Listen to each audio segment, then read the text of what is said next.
ओम नमस्ते। आइए आज की चर्चा को प्रारंभ करते हैं। यजुर्वेद के 16वें अध्याय का 59वां मंत्र।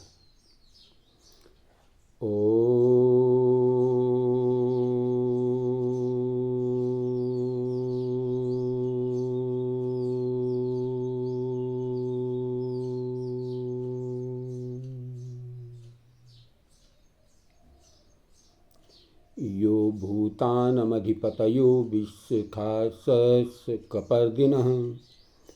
तेषां सहस्रयोजनेव धन्वानि तन्मसि। कहा, सब मनुष्यों को चाहिए कि जो वेदों के विद्वान, सबके शुभचिंतक, परमात्मा के सच्चे प्रेमी भक्त, महात्मा, मुंडित, सन्यासी और ऐसे ही जटिल ब्रह्मचारी लोग हैं, उनकी प्रेम पूर्वक सेवा करें और उनसे ही वेदों का अर्थ और भाव जानकर परमात्मा के सच्चे प्रेमी भक्त बने।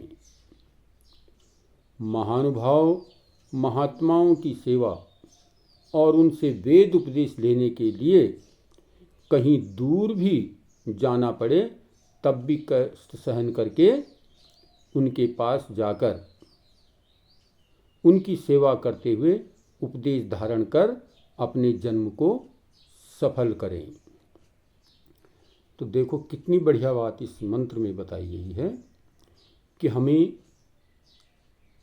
उन महानुभावों की सेवा करनी चाहिए, उनकी सेवा में लग करके उनसे ज्ञान प्राप्त करना चाहिए, जो सच्चे देशभक्त हैं, जो सच्चे प्रभु भक्त हैं, जो वेदों के विद्वान हैं, जो धर्मात्मा हैं, ठीक ठीक न्याय व्यवस्था को करने वाले हैं।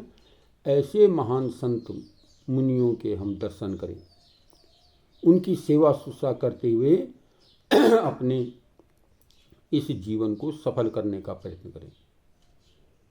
और इसको प्राप्त करने के लिए कहीं दूर भी जाना पड़े, कष्ट भी सहना पड़े, तो उसको सहन करने के लिए हम तत्परता से तैयार रहें। उस कष्ट को सहन करने का हम निरंतर प्रयास करते रहें और उस कष्ट को सहन करते हुए ही हम आगे बढ़ें। तो ये बहुत सुंदर चर्चा इस मंत्र में की गई है। और देखिए, इसी को जानने के लिए, वेदों को जानने के लिए, सच्चे प्रभु भक्ति की उपासना करने के लिए महर्षि दयानंद ने अनेक कष्ट सहे, अनेक विपत्तियां झेली और पद यात्रा करते हुए भटकते भटकते भटकते भटकते सच्चे सन्यासियों की, सच्चे प्रेम भक्त की याचना करते करते कि जहाँ से मुझे सच्चा वैदिक ज्ञान प्राप्त हो सके, भटकते भटकते भटकते भटकते जो है अंतो गत्वा पता चला और मथुरा नगरी में पहुँचे और गुरु विरजानंद की दंडी की सेवा में जा कर के उनकी सेवा और शुश्रूषा करते हुए वेदों का स्वाध्याय किया।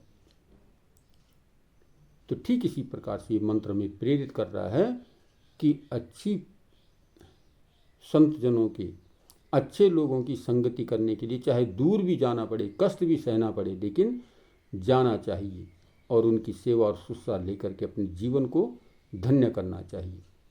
जिस प्रकार से कि महर्षि दयानंद जी ने गुरु विरजानंद की सेवा कर उनसे ज्ञान प्राप्त करके अपने जीवन को धन्य और सफल कर दिया, मोक्ष के मार्ग पर अपने जीवन को लगा दिया और मोक्ष को प्राप्त कर लिया।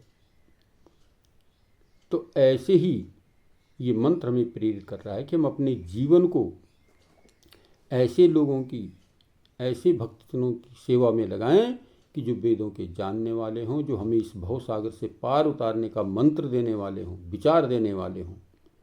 मंत्र नाम विचार का, तो जो हमें इस भवसागर से पार लगाने का विचार दे दें और उस पर हम चलें, तो हमारा जीवन सफल और सार्थक हो जाएगा।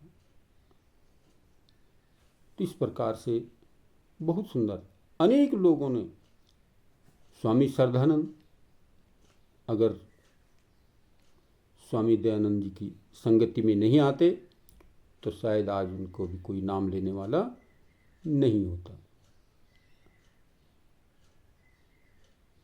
अनेक वीर, अंगुलीमाल जैसा डाकू अगर महात्मा बुद्ध की शरण में नहीं आते तो उनका जीवन सफल और सार्थक नहीं होता। मुगला नाम का जैसा डाकू पंडित लेखराम के जीवन से प्रेरणा न लेते तो उनका जीवन सफल और सार्थक नहीं होता। तो इस प्रकार से अनेक भक्त हैं। भक्त अमी चंद यदि स्वामी दयानंद के सत्संग में नहीं आते तो भक्त अमी चंद जो है आज दुष्टों की, अगर गिना भी जाता तो दुष्टों की सेना में गिना जाता, पापियों की सेना में गिना जाता। तो इस प्रकार से ये मंत्र हमें प्रेरित कर रहा है कि अच्छे लोगों की संगति में जाएं, उनकी सेवा और शुश्रूषा में लगे रहें। उनकी सेवा शुश्रूषा करने से ही हमारा ये जीवन सफल और सार्थक हो सकता है। उनसे जो है जो ज्ञान प्राप्त होता है वो हमारे जीवन को कल्याण के मार्ग पर लगाने वाला होता है। इसलिए हम जो है भक्तजन जितने भी हैं अच्छे, सब मनुष्यों का कर्तव्य यहाँ पर बताया गया है कि सब मनुष्यों का कर्तव्य है कि अच्छे भक्तजनों की तलाश करें और उनकी सेवा शुश्रूषा में अपने जीवन को लगाएं, तो हमारा ये जीवन सफल और सार्थक होगा, श्रेष्ठ होगा। तो आइए हम इस मंत्र से प्रेरित होकर के अपने जीवन को अच्छे लोगों की संगति में बिताने का प्रयास करें, तो जीवन की सफलता और सार्थकता होगी। आइए आज की चर्चा को यहीं पर विराम करते हैं। ओम शांति।